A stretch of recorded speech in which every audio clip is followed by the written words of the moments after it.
the city council at the time, Don Sampley sitting over here, and Joel North. And so anyway, we're all proud of the things that we've done in the city of Houston, and we're proud of the communities we've built. We serve the general population through our Cypress Creek communities, and we serve the active adult communication, or population, otherwise known as seniors, but we don't like to be called seniors. And so active adult population in our Mariposa. For our Spanish-speaking friends, that means, Mariposa means butterfly, right? And so anyway, Mariposa and Cypress Creek are our two communities. We have 2 Mariposas and 3 Cypress Creeks here, and we're intensely proud of what we've done. We care about the communities in which we develop, and we care about our residents, and we care about our team, and we care about our mission and our principles. So I got 30 seconds to go, and I will just tell you one last thing. I brought you, commissioners, a gift today. I turned into a chef over the years, and I make a ridiculously good pimento cheese. It's labeled, and I brought you one today, and I recommend you take it home. And I'm going to give you the 8-second ride. It's called Hoot's Bareback Bronc Pimento Cheese, because my nickname is Hoot. I was named after a famous rodeo cowboy, and I grew up in the Panhandle of Texas, and I rode bareback bronc in high school rodeo. So I'm done, I'm on time, and we're going to pass these out to you. And I'm going to pass out, some of the other people got one. I'm going to give you an 8-second ride of a pimento cheese. I highly recommend, don't drop it, you'll hate yourself if it breaks. Thanks a lot, you all. Thank you. Thank you very much. Thank you, Stuart. And you hand those out. I certainly will. Carrie. Miss Carrie? Yes, ma'am. All right. Probably that. No. Not bring pimento cheese. I'm Carrie Compton. Thank y'all for having me. I'm here to give a brief overview of Windshire Apartments and our development group, Resolution Companies. I'm one of the development partners along with Jeremy Bartholomew. Since 1980, Resolution team has been working to address critical housing needs in the Houston market. Our mission is to develop and preserve best-in-class affordable housing while creating communities our residents are proud to call home. We're excited about the opportunity to partner with HHA and preserve irreplaceable communities like Windshire and keep it affordable for the area residents. Since inception, Resolution Companies and its affiliated partners have developed and acquired over 10,000 multifamily units in Texas. We remain active developing ground-up affordable properties, but given the complexities over the last several years with new construction, we have focused on ensuring existing affordable housing stock remains in the tax credit program via re-syndications. We believe this is of the utmost importance for our industry, considering the cost gap between renting and owning in Houston area has never been larger, and the need for affordable units has never been greater. Between 15 and 20 years is common for communities to need new HVACs, new kitchens, appliances, roofs, and flooring. Rehabilitation requirements can range greatly depending on the community, and Windshire is an excellent case study in the need for updating major systems, but not the need to relocate walls or structural elements or our residents. Windshire Apartments is a 252-unit community located in southeast Houston, jurisdictionally within City Houston limits and Harris County. Windshire was built in 2008 with irreplaceable features such as private entry garages and a masonry exterior. All units are income restricted at 60% and would maintain at 60% or lower. Restrictions post re-syndication. It serves families with 1, 2, and 3 bedroom units. In total, this will be a $40 million project. We are looking forward to the future, and we are happy to answer any questions that we have or you have on Windshire. And I wrapped up early to save you all some time. Thank you, guys. Thank you. Joy and Mike. So back in here? Yes.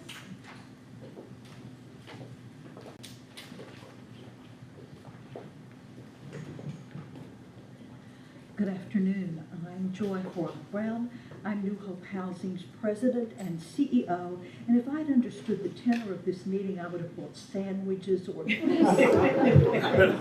so do forgive me for being a newcomer here. I'm here together with our Vice President of Real Estate Development, Ron Lastimosa, who will have a word or two to say to you in just a few moments. What I want to say to you, first of all, is thank you. And by the way, we are your largest customer when it comes to Housing Choice Vouchers. We're your largest landlord. We don't think of ourselves as landlords because New Hope Housing is a nonprofit that works with the most disadvantaged and lowest income citizens in our community. We also work with active seniors, as Stuart Shaw said, and with the general population of working people at a very low income level, think $33,000, $44,000 a year for the head of household. We're very proud to be your partner on 2 properties that just opened, and if you didn't come to those grand openings, I sure hope you'll come to another one because we have fun, we have parties, not just ribbon cuttings. And so here we are hoping very much for a bond inducement resolution so that we can continue our important mission-based work. I'll of course be happy to answer any questions, and it's my great pleasure to introduce you to Ron Lastimosa, our Vice President of Real Estate Development. Thank you, Joy. So the development that is in front of you is the Boyd at Westover. It's a 144-unit development serving families with area median incomes of 60% and below. We will be serving 1, 2, and 3 bedroom apartment, garden-style bedroom apartments. Amenities will include a splash pad, a dog park, and the other enriched spaces for our supportive services in our Housing Plus service model. Thank you. Thank you, Joy. Thank you. Thank you. Thank you. And last we have Ms. Emily.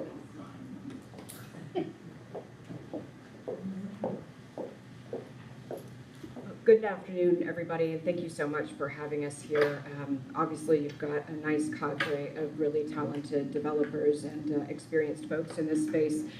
My name is Emily Ablin. I'm the Senior Vice President of Real Estate Development for Brinsure. I oversee our Texas, Arizona, and Oklahoma markets, but I'm a lifelong Houstonian and am excited to be working in the city with you all. Brinsure has developed over 30 years across the country. We've got more than 12,000 units in operation, 9 developments in Texas, and 110 communities across the country. We've had close to $5 billion in investment locally, and we, like others have mentioned, are also a very mission-centric, resident-centric organization. We almost exclusively work in partnership with housing authorities and nonprofits to deliver on their vision of either redevelopment of existing housing or putting new housing on the ground. And there are some really wonderful examples of work that we've been able to do in the city of Houston I'd be happy to tell you about later. Within the housing authority spectrum, we not only do individual transactions, but we also have done more than 6 choice neighborhood developments. And for those who are unfamiliar, that is a complete master redevelopment of an existing housing authority stock apartment homes. And effectively what it does is double the number of units, with half of those units being market rate to create a blended model of housing that really helps to elevate those communities. We are so pleased to have been selected as the Housing Authority's partner in the CUNY Homes redevelopment, which is going to equate to roughly 1,000 units on the ground. And the development that is in front of you today is the first phase of that. The first phase of that project, and we're so excited to be able to be a part of this massive transformation. We see what's happening in the 3rd Ward, its proximity to TSU and U of H makes it really ideal, and personally as a lifelong Houstonian, it's a real privilege to work on this project with you all. Like I said, it's the first phase, it's 4% as you know, and it'll be 250 units. 20% of those will be market rate serving families. Thank you. Okay, we now need to approve, request a motion to approve the September 16th, 2025 Houston Housing Authority Board meeting minutes. I have a motion to approve. So moved. Thank you. Any discussion? All in favor say aye. Any opposed? Thank you. And now, before we move into the CEO operational updates, I would like to make one brief comment. Last night, in case you're unaware, there was a news report on the local Channel 2 news that reflected comments regarding a land purchase by the Housing Authority. I want to be real clear, that purchase and that transaction was made by a previous board and by a previous leadership, all of whom are no longer in any way affiliated with the Houston Housing Authority. In that vein, I'll turn it over to our CEO to discuss further. Thank you, Jamie.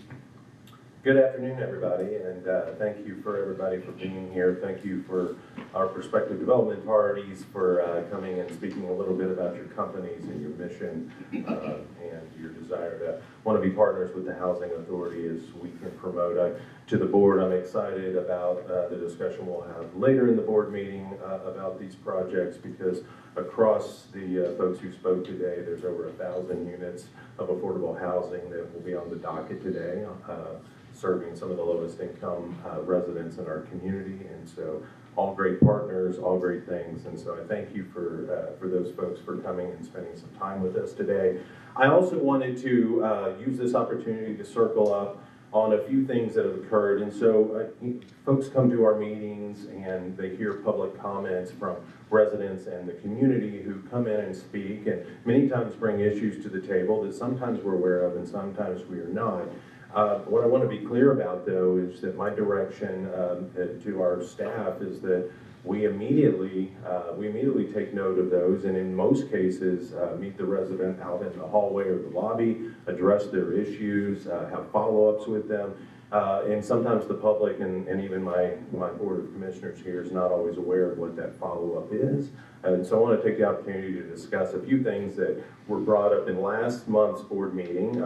One was Independence Heights 2. It was talking about our new development, and they were mainly supportive comments. But Pastor Jenkins talked about communication for future residents. I followed up with Pastor Jenkins, and we spoke about how we're going to ensure, as Independence Heights 2 gets developed, that the residents of the Independence Heights community as a whole are communicated with and get the knowledge and first shot at being able to apply for residency and leases in the new project, and so that the community in which we are building gets to benefit first.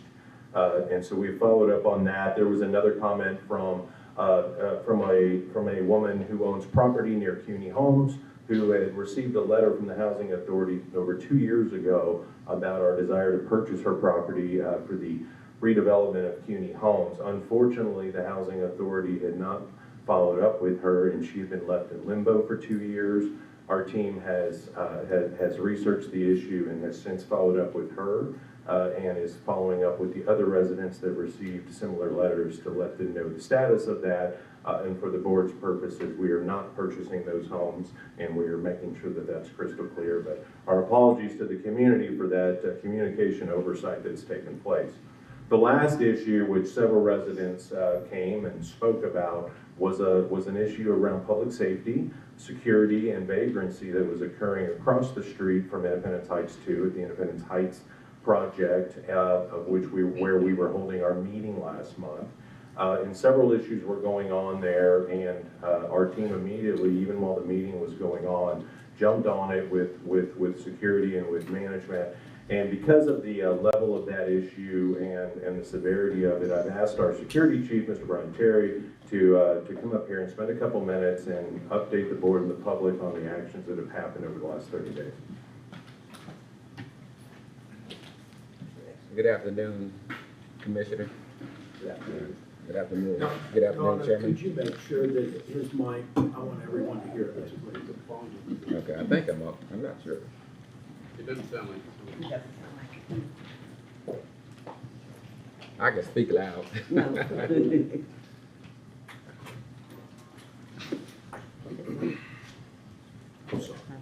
have mine.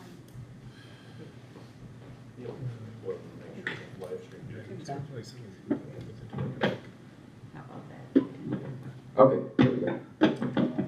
Good afternoon, Chairman, and good afternoon, Commissioners. Following residents' concerns at our last meeting, we took immediate action at Independence Heights. We met with residents, the property manager, and Houston Police Department officers to assess the security situation and develop an action plan that would yield immediate results. We wanted action quick and fast.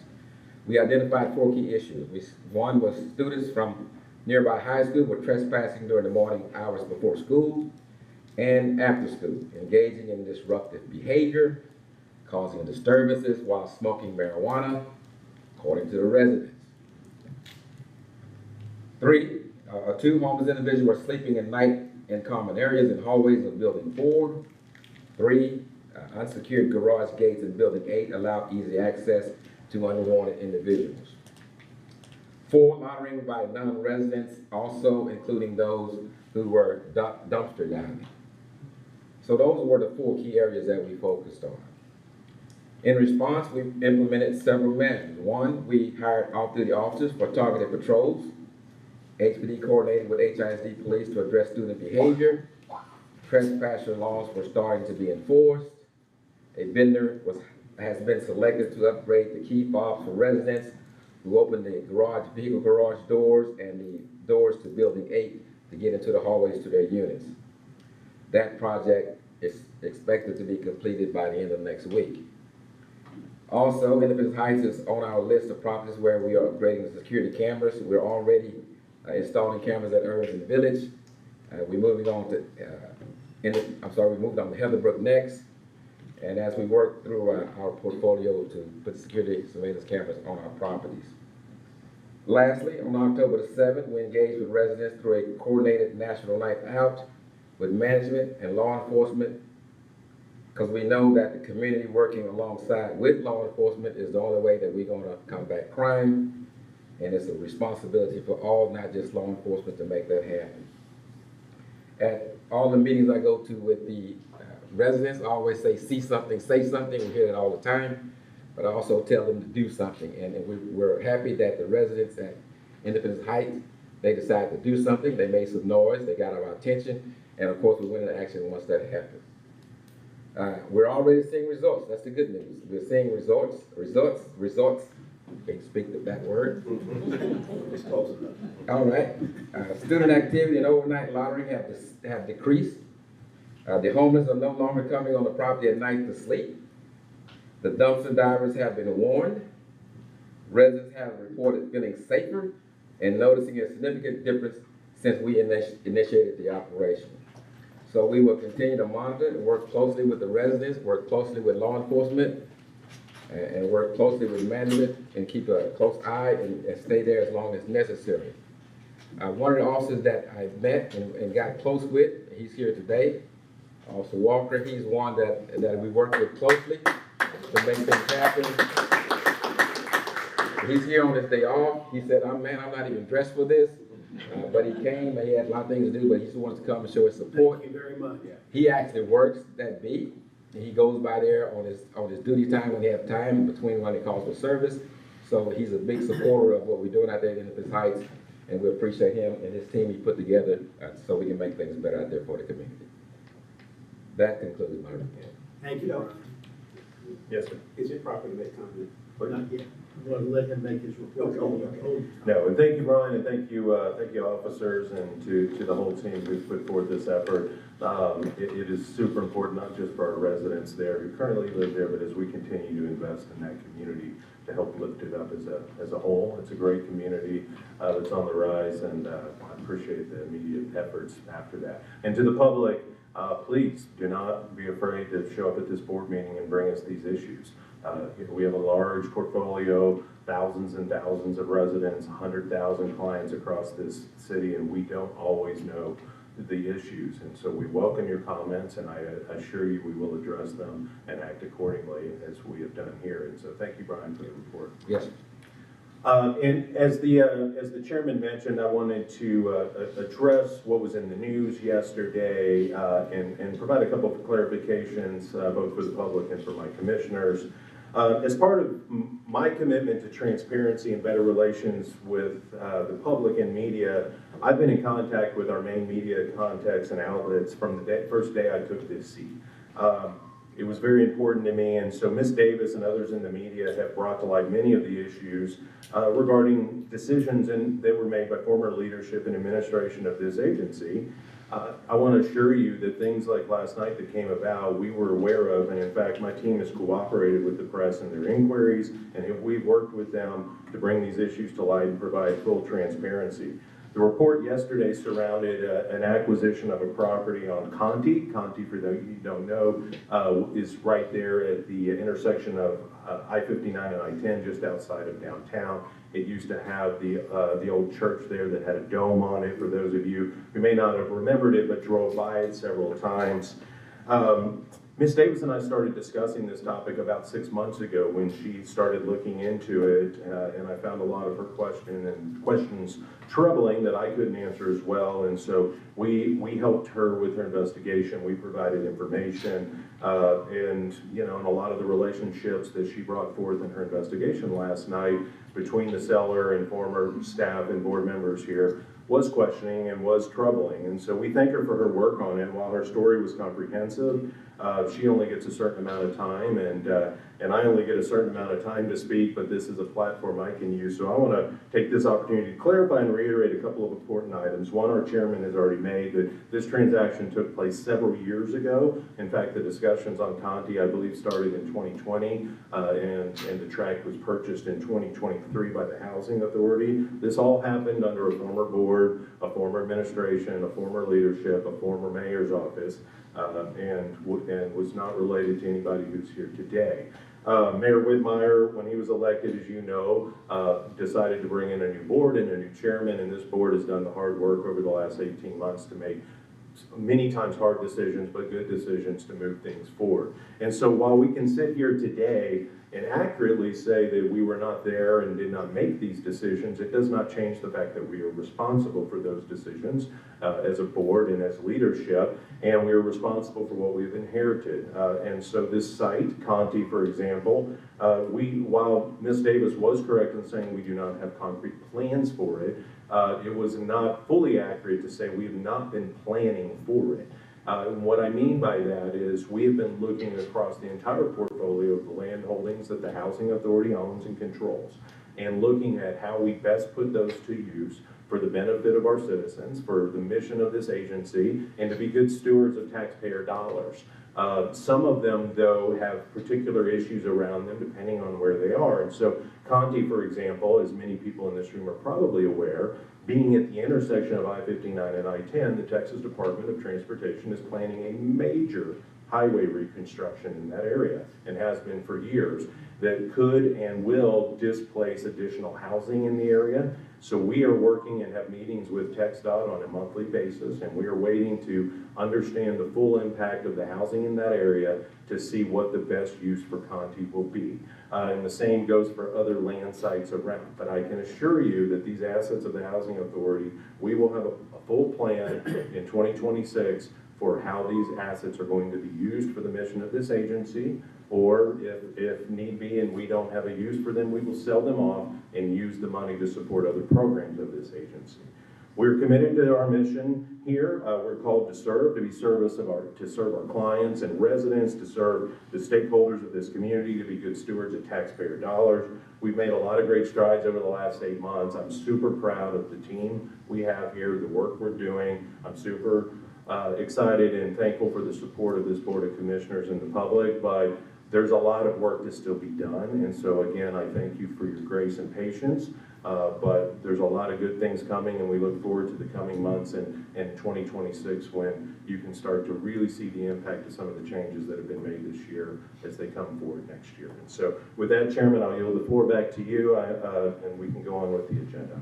Amen. Thank you. We will now open it up for new business. We have Yes, I'm sorry, I apologize. Vice Chairman Smith, you had a comment you wanted to make. Yeah, I'm not sure this is Thank you. appropriate, but it's not appropriate, let me know. I'm really impressed with the young man that made the announcement on what happened at Independence Heights. I mean, quick. I called you young, Brian. Well, you know, I'm aged. If you call him young, you can call all of us. All y'all are young compared to me, so. But I tell you, I heard those complaints, you know, from that, I don't know the lady's name, she's quite articulate and concerned. And I am completely shocked and happy that the situation has been corrected. And I'm sure, you know, the individuals in Independence Heights feel a lot better about the housing authority and will continue to bring issues up to us. What I'm hoping, now this is operational, this is definitely outside of my bailiwick. We probably ought to follow up with them again later on to see how things are going, just to show them that we are serious about our business and we're going to take care of the folks that live near or at our properties. And thank you for a job well done. Yes, sir. Thank you, Brian, again. Well done. Okay, new business. Under new business, we have some resolutions to discuss. The first one being resolution number 3924. And I understand, Mr. Ratcliffe, you will present this.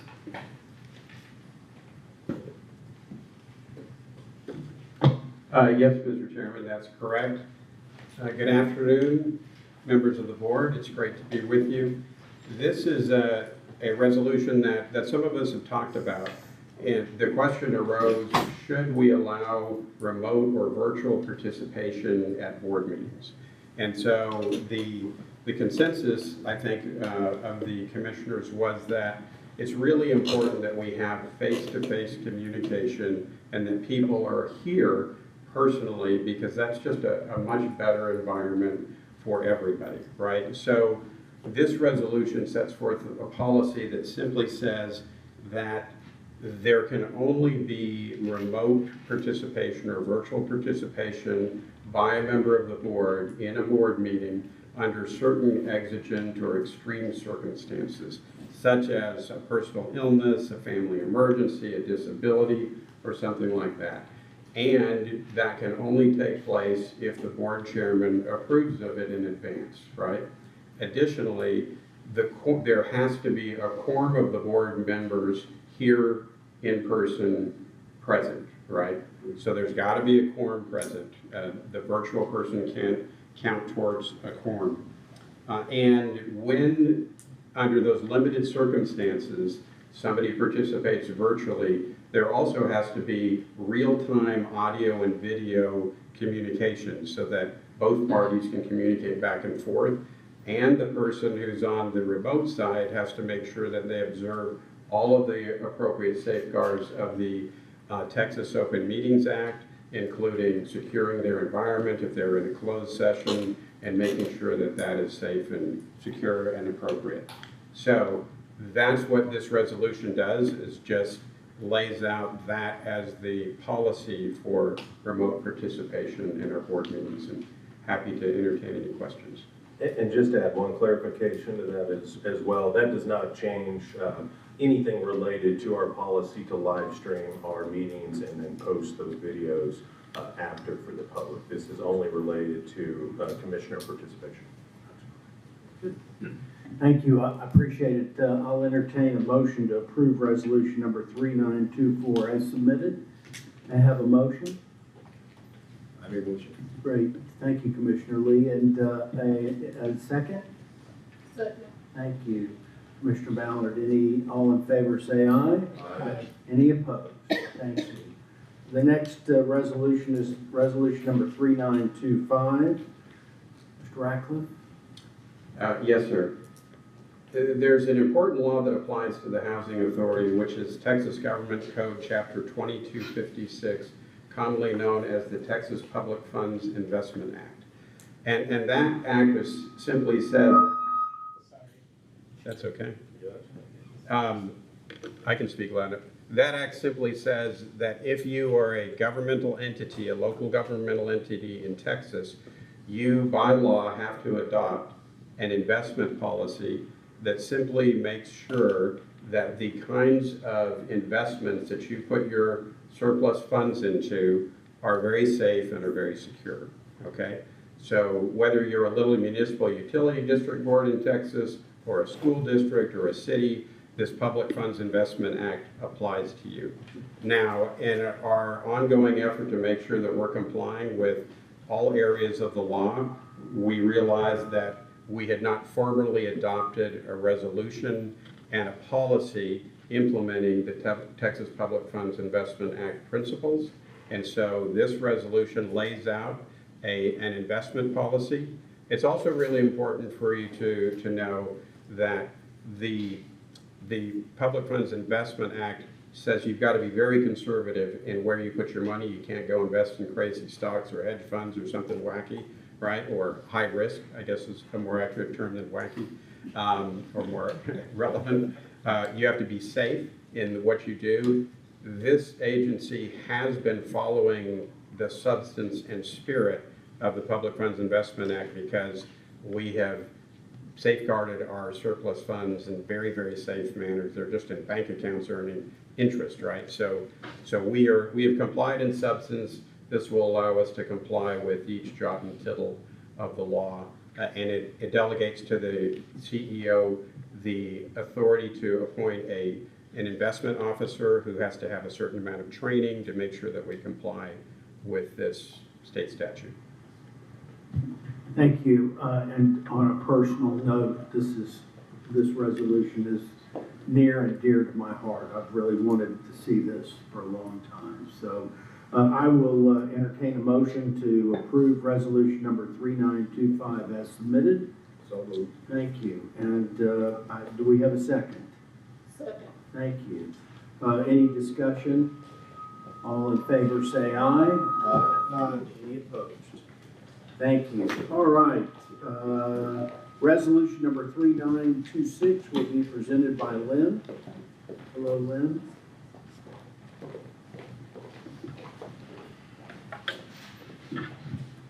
Good afternoon, Chairman and Commissioners. Lynn Henson, Choice Neighborhood Director. Resolution 3926 asks the Board of Commissioners to authorize $500,000 in gap financing for the Trinity East Senior Development. This project is located on Live Oak in McGowan. That's just east of Emancipation Avenue in 3rd Ward. This is a multi-family affordable housing development for individuals that are ages 62 and older. I would joke about those being senior individuals, but active adults. There are 90 units. These units are one-bedroom units.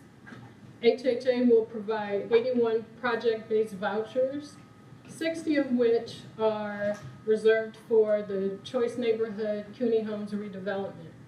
These are replacement units for that C&I project. This is a loan. It is for 40 years and will earn 3% interest. Our partners in the C&I project are Trinity East Village CDC, NHP Foundation, and TE Affordable Developer LLC. This project is quite supported by the 3rd Ward community. The Trinity East Methodist Church is the oldest Methodist Black church in the city of Houston. This project is important to the CUNY Homes redevelopment because it is part of our Build First model. That's an opportunity for us to have affordable housing available so that our tenants, as many as possible, will only have to move once, minimizing disruptions to their lives.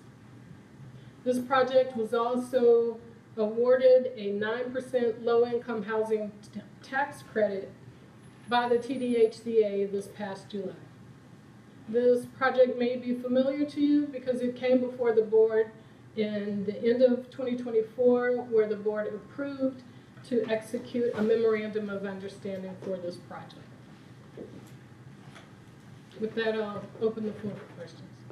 I have a couple. Lynn, walk me through kind of the sources and uses of this $500,000 gap financing.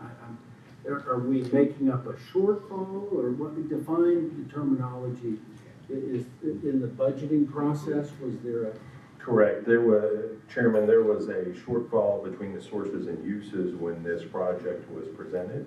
The Housing Authority in December and the MOU committed to bridge that gap with a form of financing, and we have, so this has been contemplated since day one. Where we're at now is buttoning up the structure of that, which is as a loan versus equity or any other contribution. And as part of, and we had waited until this point because until we got the award from TDHCA, we didn't know if this project was going forward. Now that it is going forward, and to remind our Board of Commissioners, this was the project that Lynn and Mr. Terry and Mr. Radcliffe spent an inordinate amount of time working on to get approved in Austin because of safety concerns and working with the HPD there.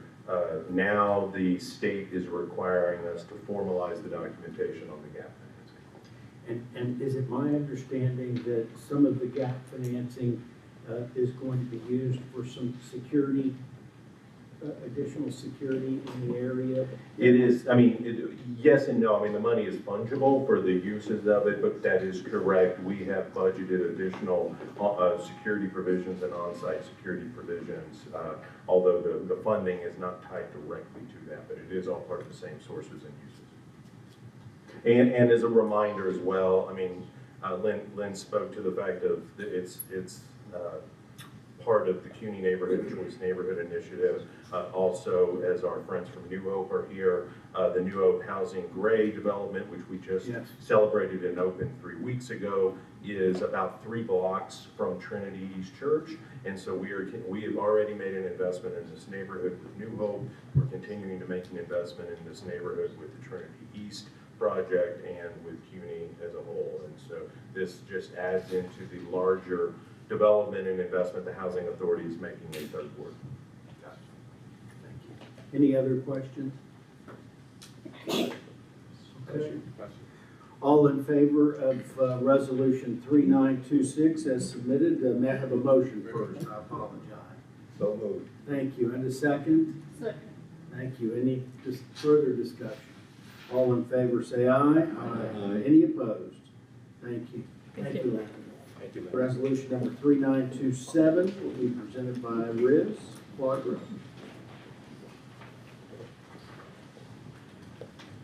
All right. Good afternoon, Commissioners, Chairman. It's that time of year. This resolution is in regards to renewal of the HHA's Employee Health and Welfare Benefits Program, which includes medical, dental, and other ancillary benefits, starting in January 1 of 2026. Just to add some context, for the past 3 years, HHA has benefited from nearly flat rate changes at almost 0% increases. And this is truly due to, in major part, to our esteemed benefits broker, Gallagher Benefit Services. They're in the back, John and Courtney, if you would just, yeah, they've been tremendous partners for us over the last several years. And their diligence is in ensuring we have the best rates has been top notch. So, however, we were aware that an increase was due this coming year for 3 specific reasons, which has affected all industries and sectors. 1, rising healthcare costs. I think we can all speak to that. 2, more expensive drugs. And 3, greater use of high-cost treatments. These factors drove the initial proposed medical rate increase from our current carrier, Cigna, to 37.6%, which is over $1 million. Now, through negotiation and with work with our team here at Gallagher and our solid partnership with Cigna, I'm happy to say that we secured a much lower increase of 15% or less. Which is a savings of almost $650,000, which is amazing because we were expecting, we weren't sure what to expect, but thankfully, because of our strong partnership with Cigna, they did reduce it to 15% or less. So, in terms of our employees and how they'll benefit, deductibles and copays will remain the same. There will be a slight increase in monthly rates, which was expected, but to offset those increases, I know we're looking internally to see what we can do to help our employees in that regard as well. So we're really fortunate that we have an executive leadership team that's willing to be insistent and diligent on helping our employees see minimal changes to the plan premiums. So in light of all this, obviously, we asked the Board of Commissioners to authorize the CEO to take all necessary actions to approve the renewal of medical and ancillary benefits. Thank you. Luke, I had one question on this. With this increase, sounds like the numbers plus or minus $300,000 to $400,000, if I heard Riz correct. Have we built that into the 26 budget? Yes, it's going to be included in our 26 budget. I have one question. Are the other housing authorities having the same issues with the increase in premiums? And this is across all industries, all sectors, not just housing. As a matter of fact, in some other sectors, they're seeing between 20 to 30% increases, and no one's budging from that. We're very fortunate that we were able to get it to the teens. Thank you. I'm just curious, in previous years, Mike, what has been the historical increases on a percentage basis? If you could We've been flat for about the last 3 years. Flat? Yes. We haven't really had any increases over the past. Wow. But prior to that period of time, these type rate increases were ones that we were experiencing.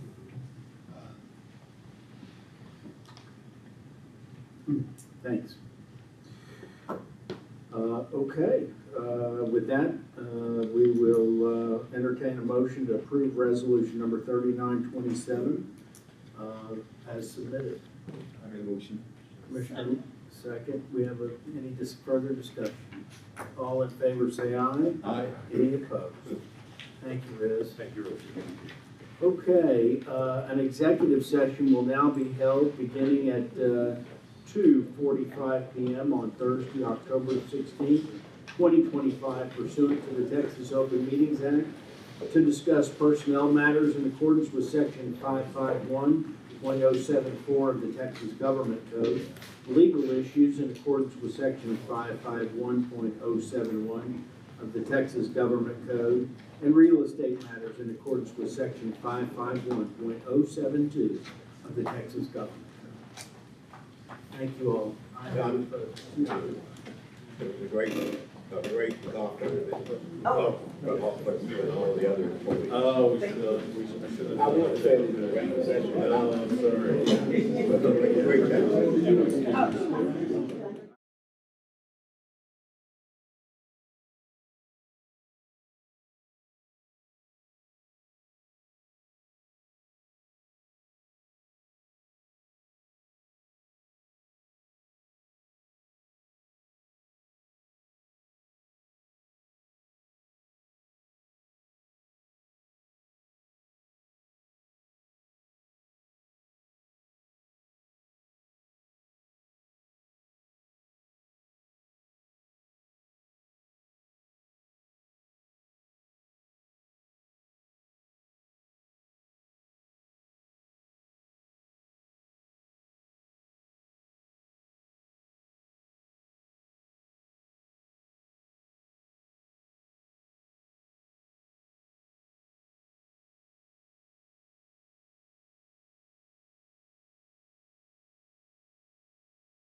It is 3:33. We are coming out of executive session and reconvening the Board of Commissioners meeting for the Houston Housing Authority. As there are no other items on the agenda, I will now ask for a motion for adjournment. Do I have a motion for adjournment? So moved. So moved. Thank you, Commissioner Kirkendall. Do I have a second? Second. Are there any questions or comments about this? No? All in favor say aye. Aye. We are officially adjourned at 3:34. All right, I will now call to order the Board of Directors meeting for HHA Fountain View Public Facility Corporation. The time is 3:34. Anna, do you mind doing roll call? President Howard, Vice President Smith, Here. Director Aceves Lewis, Director Ballard, Director Carter, Here. Director Kirkendall, Director Lee, Present. Secretary Bryant. Present. Thank you, Anna. I will now ask for a motion for the approval of HHA Fountain View Public Facility Corporation meeting minutes from both the May 20th, 2025 meeting and the June 17th, 2025 meeting. Do I have a motion to approve the minutes as presented? Thank you, Commissioner Smith. Thank you, Commissioner Kirkendall. All in favor say aye. Aye. Any opposed? The minutes passed. Now we will go into new business. Resolution number HHA-FVPFC 25-05, authorizing HHA Fountain View Public Facility Corporation's bond inducement for CUNY OS 1 located at or about 3260 Truxillo Street, Houston, Texas 77004. I would ask for a motion to approve. So moved. Second. Thank you. All in favor? Aye. Any opposed? Resolution passes. Next, I will. Oh, any discussion? Oh, thank you. Okay. Resolution number HHA-FVPFC 25-06, authorizing HHA Fountain View Public Facility Corporation's bond inducement for Mariposa at Ella Boulevard, located at or about 16354 Ella Boulevard, Houston, Texas 77090. I'll entertain a motion to approve. So moved. Do I have a second? Are there anything for discussion? None? Okay, all in favor? Aye. Any opposed?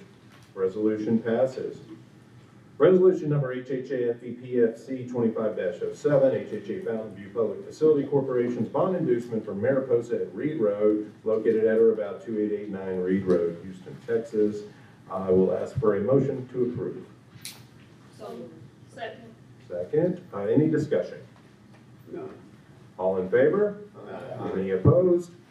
Resolution passes. Resolution number HHA-FVPFC 25-08, authorizing HHA Fountain View Public Facility Corporation's bond inducement for the Boyd at Westover, located at or about 7311 Westover Street, Houston, Texas. I will ask for a motion to approve. So moved. Second. Second. Thank you for that. Any discussion on this item? None. No? I'll call for, all in favor, say aye. Aye. Any opposed? Resolution passes. The final resolution, number HHA-FVPFC 25-09, authorizing HHA Fountain View Public Facility Corporation's bond inducement for Windshire Apartments located at or about 4415 Shaver Street, Pasadena, Texas 77504. And as to clarify, earlier we stated that this property is located in the city of Houston. For postal reasons, it says Pasadena. I will ask for a motion to approve. Motion. So moved. So moved. Yeah, are there any discussions? None? All in favor say aye. Aye. Any opposed? Okay, I will now ask for a motion to adjourn this meeting. Motion. It is To adjourn, yes. okay. All in favor? Aye. All right, the meeting is adjourned. The time is 3:38. Did I do it before? No, you're right. Okay. Am I finished? Yes, sir. We will now move into the Victory Redevelopment Corporation Board of Directors meeting. I will call this meeting to order. The time is 3:39, and thank you to the commissioners. If you're not a part of Victory Redevelopment, feel free to stick around. If not, you're welcome to leave. Time is 3:39. Ms. Anna, will you do roll call? President Director Fuller, Vice President Director Smith, Here. Director Lee, Present. Secretary Bryant. Present. All right, I will call for an approval of the September 16th, 2025 meeting minutes. Do I have a motion? So moved. Second. All in favor, say aye. Aye. Any opposed? The meetings have passed. Now we will go into new business. Resolution number VRC 25-22, authorizing Victory Redevelopment Corporation's facilitation of the development of CUNY OS1, located at approximately 3260 Trexillo Street, Houston, Texas, 77004, and the execution of all required documents therefore. I'd ask for a motion to approve. So moved. Second? Second. Is there any discussion? None. If there's no discussion, all in favor say aye. Aye. Any opposed? Resolution passes. Resolution number VRC 25-23, authorizing Victory Redevelopment Corporation's facilitation of the acquisition and rehabilitation of the Mariposa at Ella Boulevard, located at 16354 Ella Boulevard, Houston, Texas, 77090, the execution of all required documents therefore. Do I have a motion to approve? So moved. Do I have a second? Second. Are there any discussions? No. None. If there's no discussions, all in favor, say aye. Aye. Any opposed? Resolution passes. Next resolution, VRC 25-24, authorizing Victory Redevelopment Corporation's facilitation of the acquisition and rehabilitation of the Mariposa at Reed Road, located at 2889 Reed Road, Houston, Texas, and the execution of all required documents therefore. Call for a motion to approve. So moved. Second? Second. Any discussion? No discussion. All in favor, say aye. Aye. No opposed. The motion passes. Resolution number VRC 25-25, authorizing Victory Redevelopment Corporation's facilitation of the acquisition and construction of the Boyd at Westover, to be located at 7311 Westover Street, Houston, Texas, 77087, the execution of all required documents thereafter. Do I have a motion to approve? So moved. Do I have a second? Second. Any discussion? No discussion. All in favor say aye. Aye. The motion, no opposition, the motion passes. Resolution number VRC 25-26, authorizing Victory Redevelopment Corporation's facilitation and acquisition and rehabilitation of Windshire Apartments, located at approximately 4415 Shaver Street, Pasadena, Texas, 77504, and the execution of all required documents therefore. Do I have a motion to approve? So moved. Second? Second. Thank you. Is there any discussion? None. If there's no discussion, all in favor say aye. Aye. No opposed. Resolution passes. I will now entertain a motion for adjournment. So moved. Second? Second. All in favor say aye. Aye. We are adjourned at 3:42 p.m. And with that, we are adjourned for the day. Thank you, everybody, for your time and for coming out today. Thank